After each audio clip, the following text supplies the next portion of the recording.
Hi guys, अस्सलाम वालेकुम। तो कैसे मेरे व्यू के परिंदे, मैं उम्मीद करता हूँ आप सब खैरियत से होंगे।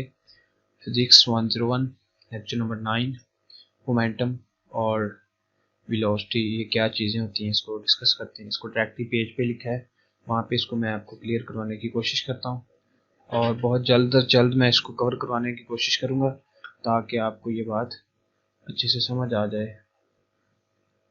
असल में बेसिकली हमारे पास जो मोमेंटम होता है ये हासिल ज़रब यानी कि मल्टीप्लिकेशन होती है किसकी। हमारे पास किसी भी बॉडी का मास जो होता है, मास और उसके अंदर जो वेलोसिटी होती है, इन दोनों का जो मल्टीप्लिकेशन होती है इसको हम मोमेंटम कहते हैं। इसकी डेफिनेशन क्लियर की है बुक के अंदर भी, मैंने लिख दी है वहाँ पर। Momentum is the quantity of the motion possessed by a body. किसी भी बॉडी के अंदर मोशन जो पैदा होती है उसके मास की वजह से उसे मोमेंटम कहते हैं।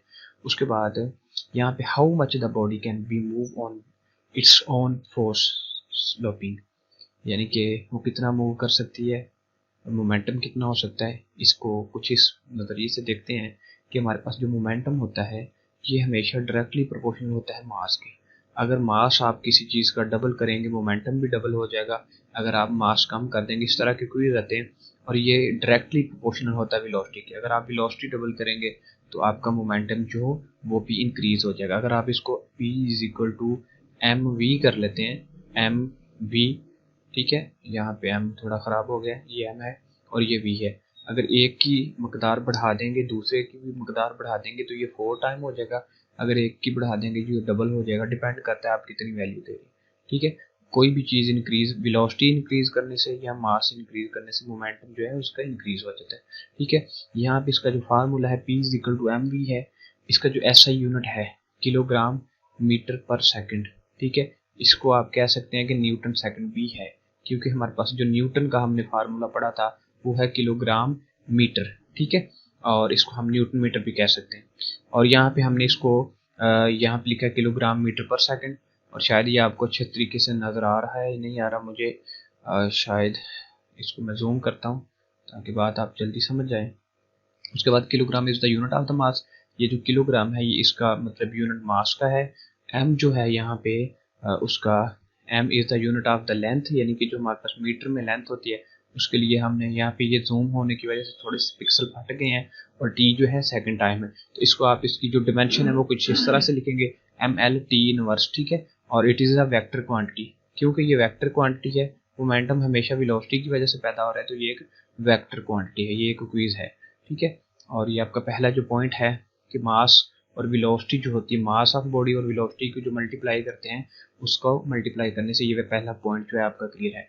P is equal to M V इस तरह से होता है। यहाँ पे कहता है कि ये मोस्टली सेकंड लॉ जो है उसको एक्सप्रेस करता है। किस तरह से, अब इस पॉइंट को देखते हैं कि ये न्यूटन के सेकंड लॉ को यानी कि एक्सप्रेस करता है। किस तरह से करता है इसको मैं सॉर्ट आउट, यहाँ पे आप लोग इसको यहाँ पे देखिएगा कि हमारे पास F is equal to M A, Newton का सेकंड जो लॉ है F is equal to M A होता है, ठीक है। ये अगर मैं इसको इक्वेशन 1 कह दूं, आपको मैं 2-3 इजी मेथड से समझाने की कोशिश करूंगा। अगर हम बात करें कि हमारे पास जो मोमेंटम है वो है एम वी, ठीक है। अगर हम बात करें कि मोमेंटम, जब यहाँ पे मैंने इसको मेंशन भी कर दिया लिख के कि जब हमारा एक्सलरेशन जो है, सॉरी, जो हमारा मोमेंटम है अगर फोर्स अप्लाई की जाए तो वो कुछ इस तरह से होता है। जैसे इम्पल्स की बात करता हूँ वो बाद में समझाता हूँ। यहाँ पे एम ए है, यहाँ पे P is equal to M V है जो कि मोमेंटम है। इसको हमने साबित करना है कि जब हमारी फोर्स में कन्वर्ट होता है तो ये F मल्टीप्लाई, यानी कि हमारा जो मोमेंटम है ये कुछ इस तरह से हो जाता है, फोर्स मल्टीप्लाई टी, ठीक है, जिसको हम इम्पल्स कहते हैं। तो इसका फार्मूला कुछ इस तरह से होता है, I is equal to F multiply T, ठीक है, जिसको हम इम्पल्स कहते हैं। एक्चुअल में ये एक मोमेंटम होता है। तो यहाँ पे P is equal to F multiply T कर दिया हमने। यहाँ पे फोर्स को जो है इसी साइड पे रहने दिया, टी जो है नीचे चला गया P के, ठीक है, तो P ओवर टी हो गया, ठीक है। यहाँ पे है क्या है, फोर्स के इक्वल है। इस बात को नेक्स्ट हम फर्दर देखते हैं। इसका दूसरा मेथड भी करने की कोशिश करता हूँ जिससे आपको समझ आ जाए कि ये न्यूटन के सेकंड लॉ से किस तरह से रिलेट करता है। यहाँ पे देखिएगा हमारे पास न्यूटन के सेकंड लॉ के मुताबिक, ये जो न्यूटन का सेकंड लॉ है इसके मुताबिक ये कुछ इस तरह से होता है, A is equal to V over T. Acceleration का फार्मूला है वेलोसिटी ओवर टाइम, ठीक है। The rate of change of velocity with the time is known as acceleration. तो ये एक्सेलरेशन का फार्मूला है। इसी फार्मूला की मदद से हम फर्दर देखते हैं कि हमारे पास से यहाँ पे F equal to M A है, ये इक्वेशन 1 है हमारे पास, ठीक है, और ये इक्वेशन 2 कर देते हैं। इक्वेशन 2, दो इक्वेशंस हैं। अगर हम इनको रीअरेंज करें तो यहाँ पे मैं क्या लिखता हूँ, F इज इक्वल टू, ये जो m है इसको m ही लिख दिया, तो ये जो एक्सेलरेशन है इसको वेलोसिटी ओवर टाइम लिख देता हूँ, ठीक है, वेलोसिटी ओवर टाइम, ठीक है। अब ये वाला जो t है इसको थोड़ा सा साइड पे कर दें, तो ये जो इतना सा ऊपर का पोर्शन बचता है एम वी, ठीक है। तो एम वी क्या होता है हमारे पास, ये देखिए मोमेंटम होता है ना, एम वी इतना सा मोमेंटम होता है। तो अगर मैं लिखूँ एफ इज इक्वल टू, ये वाला एफ इक्वल, ये एम वी को मैंने पी लिख दिया, क्या लिख दिया, पी ओवर क्या लिख दिया, टी, ठीक है। तो क्या ये इतना सा फार्मूला जो हमारा है ये क्या इसके इक्वल है, और करेंगे कि फोर्स जो है इक्वल है पी ओवर टी। यहाँ पे देखें फोर्स जो है वो इक्वल है पी ओवर टी, यानी कि जो हमारा मोमेंटम है वो न्यूटन के सेकंड लॉ के मुताबिक रिलेट करता है आपस में, ठीक है। बहुत ज़्यादा अच्छे से एक्सप्लेन नहीं कर रहा, लेकिन शॉर्ट में करके आपका ये थोड़ा सा सिलेबस कवर करवाने के लिए ना वीडियो को दोबारा स्टार्ट किए, ठीक है। यहाँ पे हमारे पास ये आपको साथ में डी नज़र आ रहा होगा, और ये डी यानी कि ये क्यों नज़र आ रहा है, ये इसलिए है कि हमारे पास अगर फ़र्ज़ करें ये एक्सलेरेशन है, यहाँ पे मैं इसको क्लियर करके आपको समझाता हूँ। अगर हमारे पास एक्सलेरेशन की बात करें जो कि हमारे पास है v ओवर टी, ठीक है, तो विद रिस्पेक्ट टू डेरिवेशन ले रहा है ना, इसके साथ भी डी लगा दिया, इसके साथ भी, ठीक है, डेरिवेशन, इसी तरह पूरे फार्मूला के साथ इसने डी डी लगा देना, ठीक है, D V over D T, ठीक है, एम वी और एटसेट्रा। यहाँ पे मोमेंटम के साथ भी उसने पी लगा दिया ताकि हमारा जो फॉर्म है इसकी क्लियर हो जाए। तो यहाँ पे ये सारा फार्मूला उसने वैसे का वैसे कर दिया जैसे कि मैंने अभी आपको दिखाया है। उसने यहाँ पे पी है, ये जो पी यहाँ पे आपको मोमेंटम नज़र आ रहा है, इस पी की जगह पे उसने एम वी दर्ज कर दिया, ठीक है, उसने थोड़ा सा डिफिकल्ट किया, मैंने इजी कर दिया, एम वी पी की जगह पे एम वी कर दिया, ठीक है। अब यहाँ से ये जो वी ओवर टी है, ये नीचे वाला टी ऊपर वाला वी, इसको उसने ए कर देना है और ये एम साइड पे रह जाना, ठीक है। एम देखो साइड पे कर दिया और यहाँ पे वी ओवर डी टी कर दिया, इसको वी ओवर टी को उसने ए कर देना है, जो कि हमारा इक्वल एम ए है, और जो हमारा न्यूटन का जो है एफ सेकंड लॉ के मुताबिक हो जाना, ठीक है, पॉइंट क्लियर। अब हमारे पास एक चीज़ का मोमेंटम होता है तो हम उसको एक कंप्लीट मोमेंटम लिखने के लिए P1, P2, P3 सारे मोमेंटम ले लेते हैं।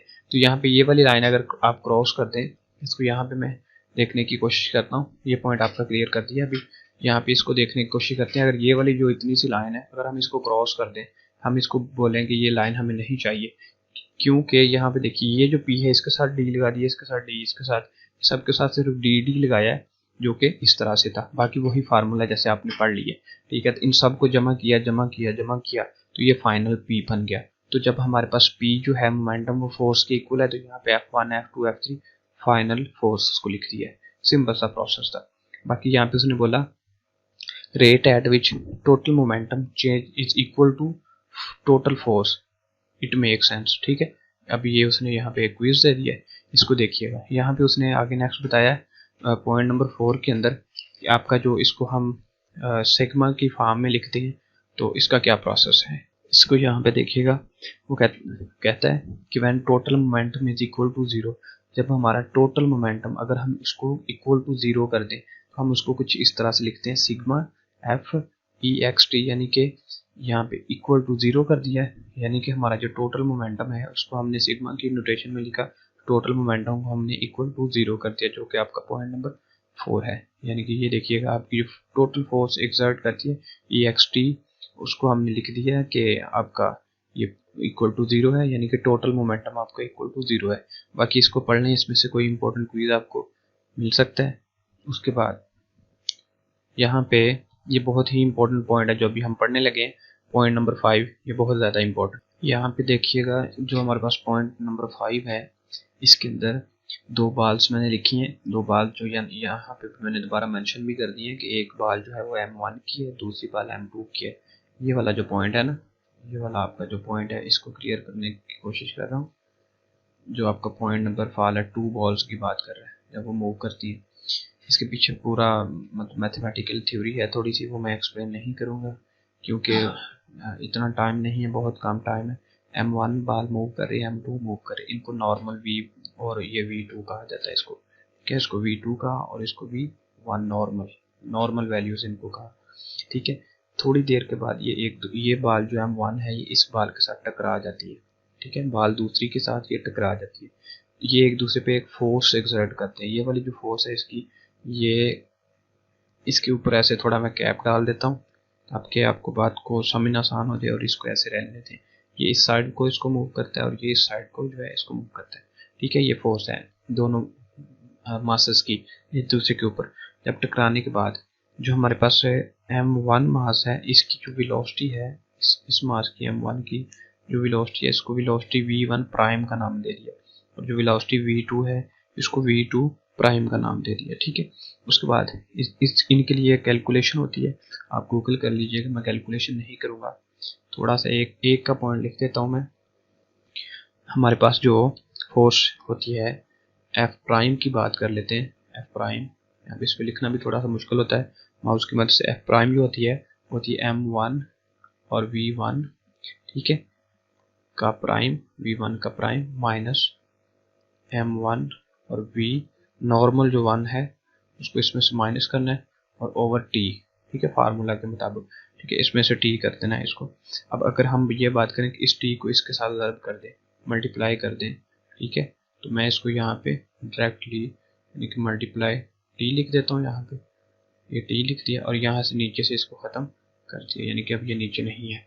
अब ये हमारे पास क्या है, इक्वेशन 1 बन गई, इक्वेशन बन गई 1, ठीक है। सिमिलरली आपने जो है ना दूसरी इक्वेशन निकाल लेनी है इसी मेथड से।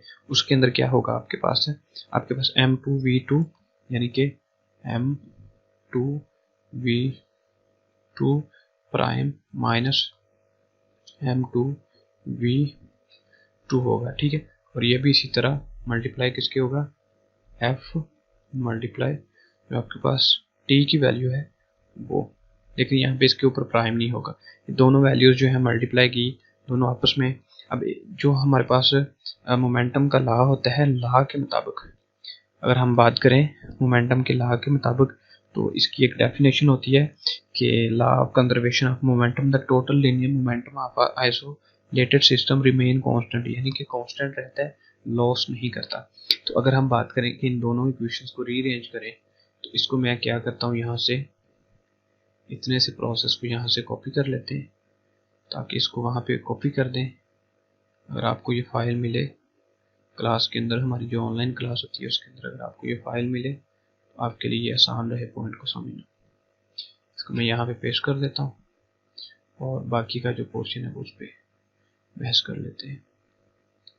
इतना सा प्रोसेस को मैं यहाँ से कट करके यहाँ पे कर देता हूँ ताकि बात इजीली समझ आ जाए।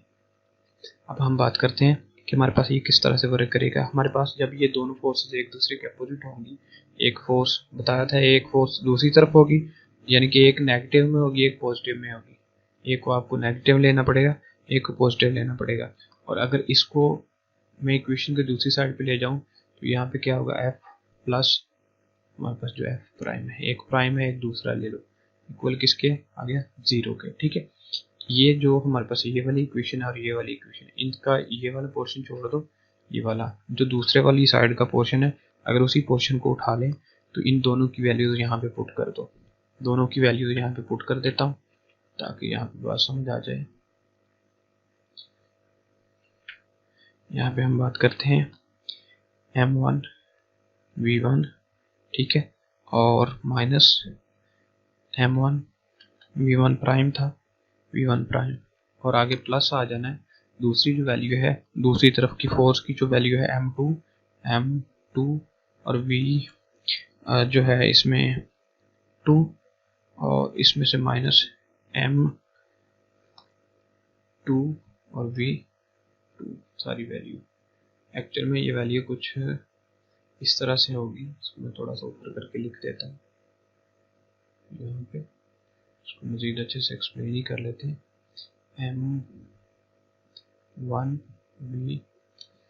V1, ठीक है, इसका प्राइम, ठीक है, इसमें से हमने जो पहली वैल्यू माइनस की थी -m1 और v1, ठीक है, m1 v1 नॉर्मल, इसमें हमने प्लस कर देना। जो फोर्सेस ऊपर हमने अभी पढ़ी हैं उसको आप साथ साथ नोट कर लेना, m2 और v2, ठीक है, इसका प्राइम -m2 और v2 नॉर्मल वाली इक्वल किसके रखा था हमने इसको 0 के।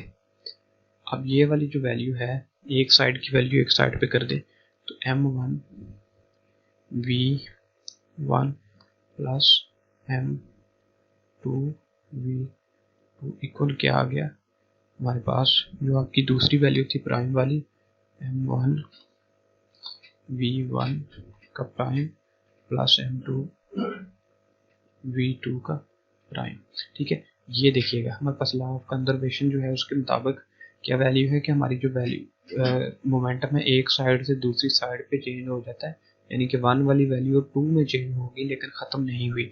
इसी को law of conservation of momentum कहते हैं। इसी लॉ को उसने कुछ इस तरीके से यहाँ पे एक्सप्लेन किया, यानी कि जो हमारे पास फाइनल मोमेंटम था दूसरी साइड पे वो m1 v1 और m2 v2 कर दिया, और जो हमारे पास इनिशियल साइड का था उसको उसने u से, यानी कि यहाँ पे आप इसको एक दूसरे को उलट कह सकते हैं। यहाँ पे हमारे पास एक मोमेंटम जो है उसमें यहाँ पे ऊपर छोटा सा प्राइम है, ठीक है, जिसको उसने u का नाम दे लिया। देखिए ये वैल्यू u वाली है, ये u की वैल्यू है, ये u की वैल्यू है, ठीक, उसने इसको u बोला, मैंने इसको जैसे कि 9th में 10th में पढ़ाया था ऐसे आपको पढ़ा दिया कि इसको उसने सिंपल यहाँ पे पेज के ऊपर भी इसको मेंशन किया है। आपको समझाने की कोशिश तो पूरी की, आई होप कि आपको समझ आ जाएगी कि आपके पास जो हमारे पास P2 साइड की वैल्यू है उसको आप जैसे मर्जी लिख लें m1 v1 और प्लस m2 v2, तो इसको इस तकलीफ में जाने से बेहतर है, यानी कि देखिए P2 और इसको PF कह दिया, जो P2 है दूसरी साइड का जो उसको उसने PF कह दिया, यानी कि फाइनल मोमेंटम, जो कि मैंने आगे इसमें m1 v1 लिखे, मैंने ऊपर प्राइम का निशानी लगा दिया ताकि आपको बात अच्छे से समझ आ जाए, ठीक है। उसके बाद हमारे पास नेक्स्ट जो पॉइंट है, यानी कि यहाँ पे हमारे पास पॉइंट है PF जो इक्वल है मोमेंटम के, और यही उसी मोमेंटम की बात की, यानी कि दूसरी साइड पे जब चला जाता है तो वो माइनस में हो जाता है। ये चीज़ मैंने आपको क्लियर करवा दी है। उसके बाद ये वाला जो पॉइंट है इसको आप ऐसे ही देख लीजिएगा, यहाँ पे ये कोई क्विज वगैरह है इसको देख लें, और उसके बाद ये नीचे जो प्रोसेस है इम्पल्स का छोटा सा होता है कि जो मैंने पहले आपको फार्मूला में बता दिए, यहाँ पे इसको देखिएगा, मोमेंटम जो हमारे पास मोमेंटम होता है अगर वो फोर्स में कन्वर्ट करें तो उसको इम्पल्स कहते हैं, ठीक है। इसकी अगर आप डेफिनेशन देखना चाहें तो मैं डेफिनेशन बता देता हूँ। When a large force act on a body for a very short interval of the time then the product of the force and time is known as the impulse, ठीक है। इसको मैथमेटिकली मैं अभी आपको बता भी चुका हूँ कि हमारे पास ये कुछ इस तरह से होता है कि हमारे पास जो इम्पल्स है ये प्रोडक्ट होता है हमारे पास फोर्स का और टाइम का, ठीक है। सबसे पहले हम इसको न्यूटन के सेकंड लॉ के मुताबिक भी फाइंड कर चुके हैं, ठीक है। इसको इम्पल्स कहते हैं। यही चीज़ उसने यहाँ पे बताई है कि यानी कि the product of the force and time over which the force acts, यानी कि वही डेफिनेशन जो हमने 9th में कभी पढ़ी थी, when the large force act on a body for a very short interval of the time, the product of the force and the time is known as impulse, ठीक है। इसको impulse कहते हैं। उसने यहाँ पे इसको सिर्फ डेरिवेशन की सूरत में लिखने की कोशिश की है, तो इस सूरत में आपको पढ़ने की ज़रूरत नहीं है, आपको जैसे नॉर्मल तरीके से मैंने सीधा सा बताया वही करना है, ठीक है। यहाँ पे इसको रीड कर लीजिएगा, इसमें से कोई क्विज वगैरह आ सकता है, मैथमेटिकली आपने वही चीज़ें करनी है जो मैंने आपको बताई हैं। बाकी ये जो नोट्स वगैरह हैं ये आप ले लीजिएगा ताकि आपको अच्छे से समझ आ जाए। और लेक्चर बनाने का बिल्कुल मज़ा नहीं आया क्योंकि इस टाइम मैं फ्री होके आता हूँ और सारी फैमिली जो है आराम कर रही होती है, और मैंने जो है अपना डिस्टर्बेंस लगाया होता है। तो आई होप सो दैट कि आपको ये लेक्चर नंबर 9 क्लियर हो गया होगा। अगर अभी भी आपको क्लियर नहीं हुआ तो अब मैं फिर कभी इसको अच्छे से क्लियर करवाने की कोशिश करूँगा, और मिलते हैं फिर किसी अगली वीडियो में, लेक्चर नंबर 10 में मिलते हैं। इजाज़त दें, अल्लाह हाफिज़, अल्लाह निगहबान।